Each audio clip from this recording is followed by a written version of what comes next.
दोस्तों, आज की जानकारी शुरू करने से पहले आप सभी से एक सच्चे मन से निवेदन है। अगर आपको ऐसी खबरें पसंद आती हैं जो सीधे आपके घर, परिवार और भविष्य से जुड़ी होती हैं, तो इस वीडियो को अपना समर्थन जरूर दीजिए।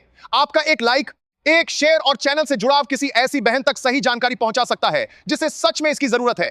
जब आप वीडियो को अंत तक देखते हैं और जुड़े रहते हैं, तभी हम आपके लिए ऐसी भरोसेमंद और काम की खबरें लगातार ला पाते हैं। अब बात करते हैं उस मुद्दे की जिसने इन दिनों बिहार की अनगिनत महिलाओं के मन में उम्मीद की एक नई रोशनी जलाई है। यह कोई सामान्य घोषणा नहीं है और न ही यह सिर्फ एक कागजी योजना है। यह उन परिवारों की कहानी है जहां लंबे समय से सीमित आमदनी में घर चल रहा था, जहां महिलाएं अपने सपनों को पीछे रखकर परिवार की जरूरतों को प्राथमिकता देती रही हैं। महीनों से गांव की चौपालों में, आंगनबाड़ी केंद्रों के बाहर, स्वयं सहायता समूहों की बैठकों में और शहरों की गलियों में एक ही चर्चा थी। पहले चरण में जो आर्थिक सहयोग मिला, उसके बाद आगे क्या होगा? क्या यह सहायता यहीं तक सीमित रह जाएगी या यह एक बड़े बदलाव की शुरुआत है? अब धीरे धीरे तस्वीर साफ होती दिखाई दे रही है। सरकार की ओर से मिले संकेत यह बताते हैं कि यह पहल केवल एक बार की राहत देने के लिए नहीं है, बल्कि महिलाओं को मजबूत आधार देने की दिशा में उठाया गया पहला कदम है।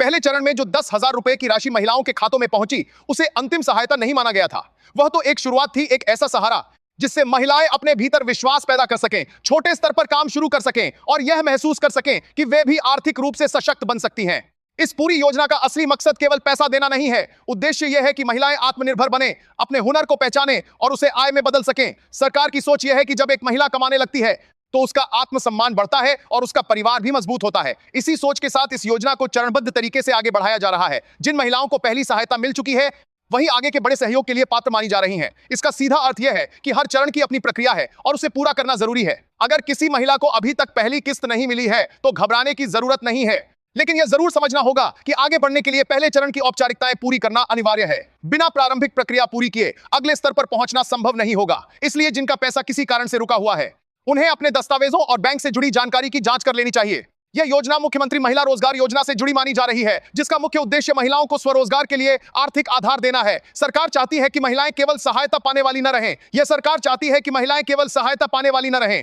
बल्कि अपने कौशल के आधार पर खुद का काम शुरू करें। कोई सिलाई का कार्य आरंभ करे, कोई सौंदर्य सेवाओं का छोटा केंद्र खोले, कोई किराना या घरेलू सामान की दुकान चलाए, तो कोई घर से ही हस्तशिल्प या खाद्य पदार्थ तैयार कर बेचने लगे। जब आय का स्रोत घर के भीतर से बनता है तो पूरे परिवार की स्थिति बदलने लगती है।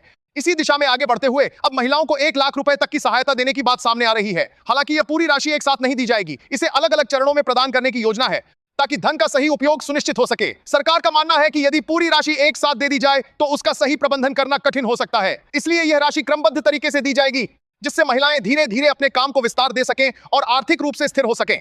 अब बात उन महिलाओं की जिनकी पहली राशि अभी तक उनके खाते में नहीं पहुंच पाई है। कई मामलों में देखा गया है कि तकनीकी कारणों से भुगतान में देरी हुई है, कहीं केवाईसी अधूरी है, कहीं आधार संख्या बैंक खाते से जुड़ी नहीं है, अब बात कहीं प्रत्यक्ष लाभ अंतरण की सुविधा सक्रिय नहीं है। इन कारणों से राशि अटक सकती है, लेकिन यह स्पष्ट किया गया है कि किसी भी पात्र महिला का पैसा न तो रोका गया है और न ही योजना बंद की गई है। जिनका भुगतान रुका है वह सुरक्षित है और प्रक्रिया पूरी होने पर उन्हें अवश्य मिलेगा। ऐसी स्थिति में जरूरी है कि महिलाएं अपने नजदीकी बैंक शाखा में जाकर यह सुनिश्चित करें कि उनका आधार खाता से जुड़ा है, मोबाइल संख्या अद्यतन है और केवाईसी की प्रक्रिया पूरी है। जैसे ही ये औपचारिकताएं पूरी होंगी, वैसे ही रुकी हुई राशि मिलने का मार्ग साफ हो जाएगा। सरकार की ओर से यह भरोसा दिया गया है कि सभी पात्र महिलाओं तक सहायता पहुंचाई जाएगी। बीच में कुछ अफवाहें भी सामने आई कि योजना बंद हो गई है या धन गलत खातों में चला गया है, लेकिन अधिकारियों ने इन दावों को निराधार बताया है। जहां भी शिकायतें मिली हैं, वहां जांच की जा रही है और आवश्यक सुधार किए जा रहे हैं। इसलिए जरूरी है कि महिलाएं अफवाहों पर ध्यान न दें और केवल आधिकारिक जानकारी पर भरोसा करें। इस योजना का असर अब जमीनी स्तर पर दिखने लगा है। कई महिलाएं पहली सहायता राशि से छोटे छोटे व्यवसाय शुरू कर चुकी हैं। किसी ने सिलाई मशीन खरीदी, किसी ने ब्यूटी पार्लर का काम शुरू किया, तो किसी ने घर के सामने छोटी दुकान खोल ली। गांवों में महिलाएं स्वयं सहायता समूहों के माध्यम से सामान तैयार कर बाजार तक पहुंचा रही हैं। यह बदलाव भले धीरे धीरे हो रहा हो, लेकिन इसका प्रभाव गहरा है। आत्मनिर्भरता की दिशा में उठाया गया यह कदम आने वाले समय में बड़े परिवर्तन की नींव बन सकता है।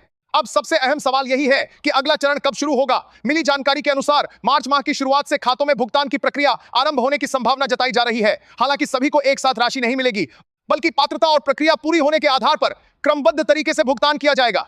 जिन महिलाओं की सभी औपचारिकताएं पूरी हैं और जिन्हें पहली किस्त सफलतापूर्वक मिल चुकी है, उनके लिए आगे की सहायता का रास्ता लगभग साफ माना जा रहा है। अंत में यही कहा जा सकता है कि यह योजना बिहार की महिलाओं के लिए एक बड़ा अवसर बनकर सामने आई है। सही जानकारी, पूरी प्रक्रिया और थोड़ी सी जागरूकता के साथ यह उनके जीवन में सकारात्मक बदलाव ला सकती है। जरूरी है कि महिलाएं अपने दस्तावेज पूरे रखें, बैंक से समय समय पर जानकारी लेती रहें और किसी भी अफवाह से दूर रहें। अगर आपको यह जानकारी उपयोगी लगी हो तो वीडियो को अपना समर्थन जरूर दीजिए। इसे अपने परिवार और परिचितों के साथ साझा करें और चैनल से जुड़े रहें। आपका साथ ही हमें प्रेरणा देता है कि हम आपके लिए ऐसी ही सच्ची और जरूरी खबरें लेकर आते रहें।